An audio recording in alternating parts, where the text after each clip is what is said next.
नमस्कार साथियों, आप लोग कैसे हैं। उम्मीद करते हैं कि आप अच्छे होंगे। साथियों, आज मैं बात करने वाला हूं स्किन एलर्जी के विषय में, और मैं स्किन एलर्जी को निश्चित ही आपको बताऊंगा कि आपका कैसे ठीक होगा, और आपका निश्चित ही स्किन एलर्जी जड़ से ठीक हो जाएगा। इसके लिए वीडियो में बने रहें और शुरू से लास्ट तक देखें। आप दाद, खाद, खुजली, जिसको रिंग वर्म कहा जाता है ना, फंगल इन्फेक्शन कहा जाता है, आखिर होने का रीज़न क्या है। एक कहीं पहले कभी होता था 2 से 4 जगह पैच बनता था, दाद होता था। आज पूरे शरीर में लगभग 10-20 के जगह पर ये दाद हो जाता है। क्या खाएं, किस ढंग से प्रोटोकॉल पूरा करें जिससे कि आपको उससे बच सके। दोस्तों, वीडियो में बने रहें और शुरू से लास्ट तक जरूर देखें, ताकि आप स्किन एलर्जी से खुद को बचेंगे और अपने साथियों को भी मदद करेंगे। दोस्तों, कुछ ऐसे चीज़ें जिसके खाने से सारे लोगों को, मैक्सिमम लोगों को जानकारी होता है, जैसे खट्टे चीज़, जैसे अचार, खटाई, निमकी, इसमें फंगल ऑलरेडी मौजूद होते हैं। जिसको आप लेते हैं, सेवन करते हैं, उस वजह से आपको एलर्जी होता है। दूसरा होता है जो इडली होता है, डोसा होता है, जो प्रॉपर तरीक़ा से वो सही से नहीं बना रहता है, उस वजह से आपको एलर्जी हो सकता है। तीसरा होता है जो फ्रिज का जो आइटम होता है, जो लंबे समय तक ले आपको यूज में आता है, लोग यूज करते हैं, लोग लेते हैं, उस वजह से भी एलर्जियां हो सकता है।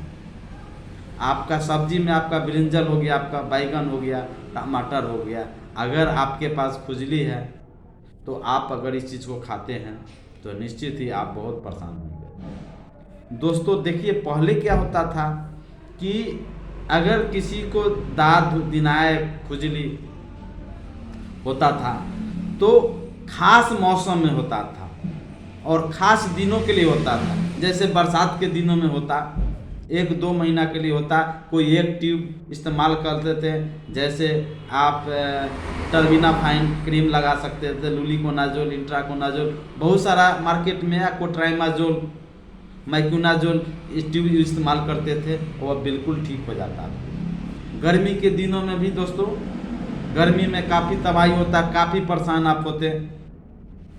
उसमें आप जो है कि वो ट्यूब मलहम लगाते, सिट्रीजिन खाते, लीवोसिट्रीजिन खाते, विशेष दवाई का खाने का जरूरत नहीं पड़ता था, न आप स्टेरॉइड खाते, और वह ठीक वहीं जाना है।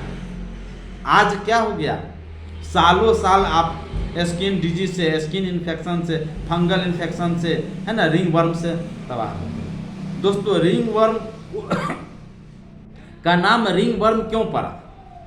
तो रिंग का मतलब गोल होता है। आपका जो पैच बनता है, आपका जो दाद दिनाय जो होता है, वह देखिएगा हमेशा पैसे के सिक्का के आकार का गोल होता है, इसीलिए उसको हम रिंग वर्म कहते हैं। तो जब भी आपका जो रिंग वर्म होता है, दाद, खाद, खुजली, दिनाय होता है, इसके पीछे रीजन ये है कि यह आपसी कांटेक्ट से फैलता है। अगर आप कहीं रिलेशन में चले गए, किसी का कपड़ा आप इस्तेमाल कर लिए, किसी का वस्त्र इस्तेमाल कर लिए, किसी का जो बिछावन होता है वो आप इस्तेमाल कर लीजिए, अगर वह व्यक्ति संक्रमित है फंगल इन्फेक्शन से, तो चांसेस बढ़ जाता है कि आपको भी ऐसा हो जाएगा। दूसरा होता है कि आपसी संपर्क से भी होता है। अगर कोई आपका लाइफ पार्टनर संक्रमित है ये रिंग वर्म से, फंगल इन्फेक्शन से, तो आपको भी होने का चांसेस रहेगा। चौथा होता है कि गीला से होता है, आप नमी से होता है। तो इसमें क्या होता है, जैसे आप बरसातों के दिनों में आप भीग गए और काफ़ी देर तक आप जो है उस भीगा हुआ कपड़ा पहने, उस वजह से भी आपको दाद हो जाएगा, दिनाय हो जाएगा। नमी रहेगा, जैसे आप स्नान कर लिए, स्नान करने के बाद आप कपड़ा पहन लिए, वहाँ भी आपको इन्फेक्शन होने की संभावना प्रबल रहेगा। आपका पसीना हो गया, पसीना खास जगहों पर ही जहाँ हाई टेम्परेचर होता है, जहाँ अत्यधिक होता है, जेनिटल ऑर्गन के साइड में आपका हो जाएगा। आपका नाखून में हो सकता है, आपका हाथ में हो सकता है, आपका पीठ में हो सकता है, आपका जो ढोरी होता है ठीक वहाँ पर भी आपको देखने को मिलेगा, बोथ थाई में मिलेगा, नाखून में मिलेगा, आपके ये हेड में हो जाएगा, वहाँ आपका हेयर लॉस हो जाएगा, बाल आपका लॉस हो जाएगा। ये इस फंगल इन्फेक्शन से दिन प्रतिदिन रोगियों की संख्या बढ़ते जा रहा है। तो इसके लिए हमें क्या करना है?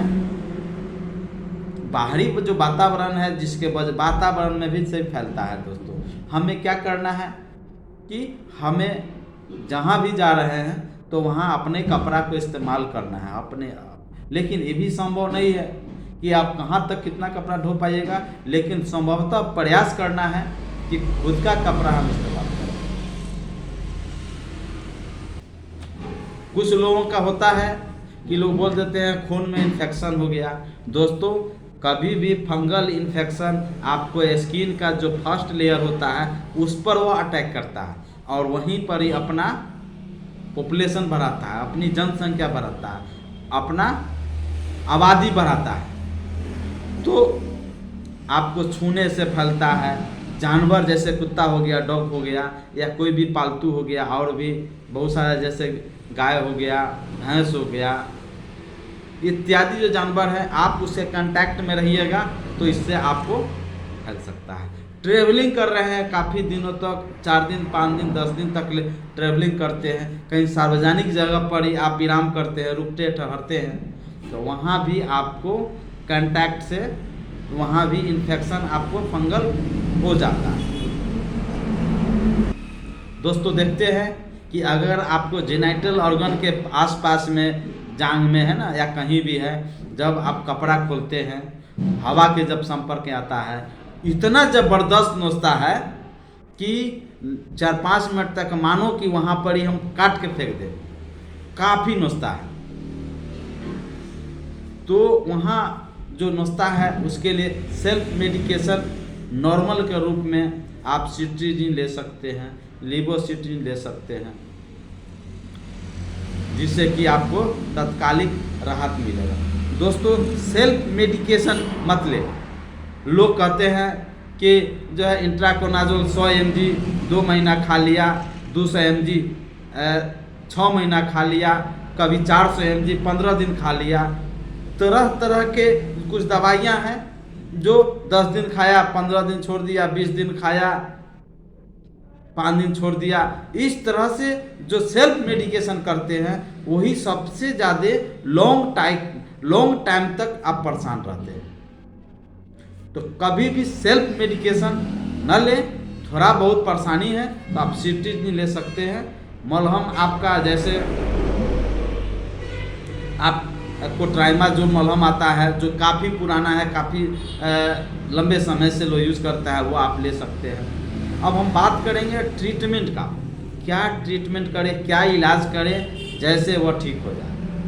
तो नॉर्मल में हमने बात किया था कि कोई ट्यूब सॉप आता है, कीटोकोनाजोल का सॉप होता है, मेडिकेटेड आता है, उसका ट्राइमाजोल का पाउडर आता है, कैंडिड जिसके नाम से जाना जाता है, एंटी फंगल सॉप होता है, एंटी फंगल पाउडर आता है, एंटी फंगल क्रीम है, टैबलेट है। तो नहीं छूटने का रीज़न क्या है? रीज़न होता है कि बैक्टीरिया कहते हैं, या फंगल रसिस्ट करता है। और फंगल वायरस के तरह ही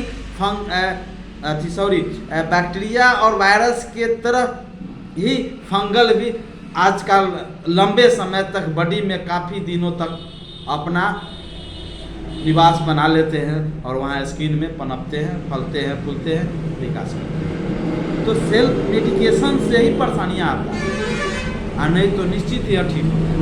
हम बात करें ट्यूब के रूप में क्या लें, इलाज में बात करें क्या लें। इलाज के लिए आप ग्लिसोफोल्विन आता है, ग्लिसोविन आप ले सकते हैं। फ्लूकोनाजोल आता है 150 mg, वो आपको लेना है जो सप्ताह में। लुलिकोनाजोल आता है ट्यूब आता है उसको आप ले सकते हैं। मिकोनाजोल ट्यूब आता है उसको आप अप्लाई कर सकते हैं। इंट्राकोनाजोल ट्यूब आता है उसमें अप्लाई कर सकते हैं। केटाकोनाजोल ट्यूब आता है उसमें अप्लाई कर सकते हैं।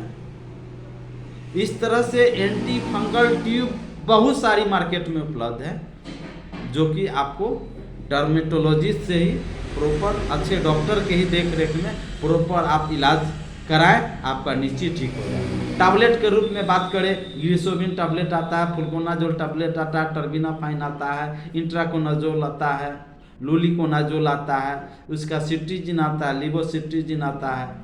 कभी कभी ज़रूरत पड़ने पर एलेग्रा भी एंटी एलर्जिक है जो दिया जाता है, जिससे कि काफ़ी आपको आराम मिलता है। लेकिन एलेग्रा का अलग फंक्शन है।